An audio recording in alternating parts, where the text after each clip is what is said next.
سلام و درود به همه دوستان عزیزم. به یه پادکست و ضرب المثل دیگه خوش اومدین. امروز براتون یه اصطلاح و ضرب المثل خیلی رایج آوردم که تو زبان فارسی خیلی کاربرد داره. این اصطلاح هست بادمجان دور قابچین، یا تو فارسی گفتاری میگیم بادمجون. بادمجون دور قابچین. این اصطلاحو به شخصی که در حال چاپلوسی یا تملق بیجا از دیگران هست میگیم. زمانی از این اصطلاح استفاده میکنیم که شخصی در حال چاپلوسی و تملق بیجا از دیگری باشه تا بتونه امتیازات بیشتری دریافت بکنه. بار معنای این اصطلاح خیلی منفیه و وقتی به کسی بگین که بادمجون دور قابچین هستی، عجب بادمجون دور قابچینی هستی تو، یعنی دارین بهش میگین که تو به خاطر منافع شخصی خودت هر کاری میکنی و این چاپلوسی ها و تعریف های زیادی که دیگران میکنی واقعی نیست، فقط به خاطر اینه که به چیزی که دوست داری برسی. مثلا اگه همکارتون چاپلوسی مدیر رو میکنه و شما بهش بگین بادمجون دور قابچین، یعنی تو فقط داری چاپلوسی مدیر رو میکنی تا به تو حقوق بیشتری بده، بیشتر دوستت داشته باشه، بهت ترفیع بده، موقعیت بهتری توی شغل داشته باشی و داری این کار رو فقط برای خودت میکنی و واقعی نیست، که این یک شخصیت منفی هست. پس حواستون باشه به راحتی به هر کسی تو هر جمعی نگین بادمجون دور قابچین. و ما هم خیلی خیلی کم پیش میاد که به کسی توی روش نگاه کنیم و بگیم تو بادمجون دور قابچین هستی، خیلی بادمجون دور قابچینی.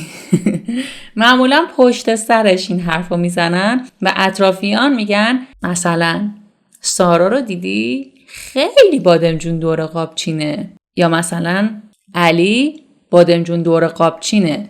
حتی طور دیگه هم استفاده میکنی. مثلا یک شخصی هست که آدمهای خیلی زیادی دورشن و دوستش دارن، تحویلش میگیرن، بهش محبت زیادی میکنن. در اینجا ما میگیم این آدمایی که دور مریم هستن همشون بادمجون دور قابچینن. اینا دوستای واقعی نیستن. میگیم یه مش بادمجون دور قابچین دورشو گرفته. یعنی آدمهای رو راست و واقعی و صادق دورش نیستن. فقط برای گرفتن یه سری امتیازات و منافع خودشون دارن با این شکلی رفتار میکنن. این ضرب المثل مثل همه ضرب المثلایی که تا الان خوندین یه داستان تاریخی جالب و شنیدنی داره که قراره امروز با هم داستانش رو هم بخونیم. در زمان قاجار، به خصوص دوران سلطنت ناصرالدین شاه. ناصرالدین شاه یکی از پادشاه‌های سلسله قاجار بوده که به پادشاه خوشگذران هم معروف بوده. درباریان و افراد بانفوذ در دربار برای کسب منافع بیشتر سعی می‌کردند تا جایی که ممکن است و با هر کاری که می‌توانند خود را به شاه و خاندان سلطنتی نزدیک کنند و نظر مثبت قبله عالم را به خود جلب کنند. درباریان همون کسایی هستن که توی کاخ و تو قصر کنار پادشاه زندگی میکردن و براش کار میکردن. قبله عالم منظور همون پادشاهه، یعنی کسی که خیلی مهمه. قبله در دین اسلام جایی هست که مسلمانان رو به سمت اون قبله نماز میخونن و اگه بخوان نماز بخونن باید رو به سمت کعبه وایسن و نماز بخونن که به اون جهت جغرافیایی میگن قبله. حالا قبله عالم یعنی دنیا، یعنی در حد خدا این شخص رو مهم کردن و بهش میگن که تو قبله هستی، تو قبله دنیا هستی. این هم یک نوع چاپلوسی و تملقه که به یک پادشاه میگفتن قبله عالم. درباریان پس دوست داشتن نظر مثبت قبله عالم رو به خود جلب کنند. آنها در این مسیر از هیچ کاری اجتناب نمی کردن. یعنی دوری نمی کردن. یعنی هر کاری می کردن و سعی داشتند از هم پیشی بگیرند. یعنی هر کسی سعی داشت بهتر از اون یکی باشه، بیشتر از اون یکی نظر پادشاه رو جلب بکنه. گاه پیش می آمد که پادشاه چند روزی را برای شکار یا کنترل اوضاع در زمان جنگ بیرون از شهر اردو میزد. یعنی همون کمپ میکردن، چادر برپا میکردن و اونجا چند روز میموندن. به این ترتیب چادرهای بزرگی برپا میشد